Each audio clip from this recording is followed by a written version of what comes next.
ভারতের বিরোধী দলীয় নেতা কংগ্রেস সভাপতি রাহুল গান্ধী বোমা ফাটিয়েছেন। নিজের ভেরিফাইড এক্স হ্যান্ডেলে তিনি প্রশ্ন করেছেন, ভারতের বিমান বাহিনীর কয়টি বিমান বিধ্বস্ত হয়েছে।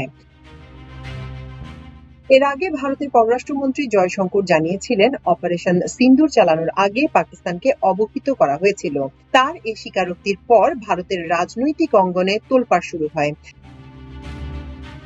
দেশটির প্রধান বিরোধী দলীয় নেতা রাহুল বলেছেন, হামলার আগে পাকিস্তানকে সবকিছু জানিয়ে দিয়ে ভারতের নিরাপত্তা ও সেনাদের জীবনকে ঝুঁকিতে ফেলে দেওয়া হয়েছিল।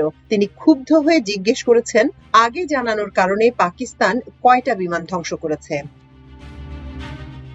এক্স হ্যান্ডেলে তিনি লিখেন, হামলার আগে পাকিস্তানকে জানানো ছিল অপরাধ। পররাষ্ট্রমন্ত্রী প্রকাশ্যে স্বীকার করেছেন, ভারত সরকার এটি করেছে। কে এর অনুমোদন দিয়েছে? এর কারণে আমাদের বিমান বাহিনী কতগুলো বিমান হারিয়েছে।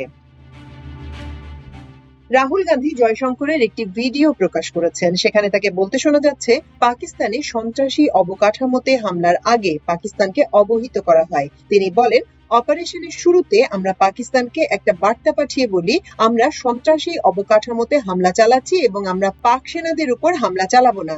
এতে পাক সেনাদের দূরে সরে যাওয়া এবং এতে জড়িয়ে না যাওয়ার সুযোগ ছিল, কিন্তু তারা আমাদের এই ভালো পরামর্শ না নেওয়াকে বেছে নিয়েছিল। তবে ভারতের সরকারি প্রেস ইনফরমেশন ব্যুরো বা পিআইবি দাবি করেছে, জয়শঙ্কর পাকিস্তানকে হামলার আগে হামলা সম্পর্কে জানানো হয়েছে এমন কিছু বলেননি। তার কথা ভুলভাবে প্রচারিত হচ্ছে। যদিও ভিডিওতে জয়শঙ্করকে স্পষ্টভাবে বলতে শোনা যাচ্ছে, পাকিস্তানকে তারা এ ব্যাপারে আগেই জানিয়েছেন। এছাড়া ভারতের পররাষ্ট্র মন্ত্রণালয় তার বক্তব্য প্রত্যাখ্যান করেনি। দিল্লি ভিত্তিক আম আদমি পার্টিও এই বিষয়টি সমালোচনা করেছে। দলটির নেতা ও রাজ্যসভার এমপি সঞ্জয় সিং বলেছেন, এটি ছিল দেশদ্রোহিতা। তিনি বলেন, যখন পররাষ্ট্রমন্ত্রী প্রকাশ্যে বলেন হামলার আগে পাকিস্তানকে সতর্ক করে দেওয়া হয়েছে, এটি ভারত এবং আমাদের সেনাবাহিনীর সঙ্গে বেইমানির শামিল। পাকিস্তানকে আগে এ ব্যাপারে জানানো ছিল অভূতপূর্ব, এটি ক্ষমার অযোগ্য।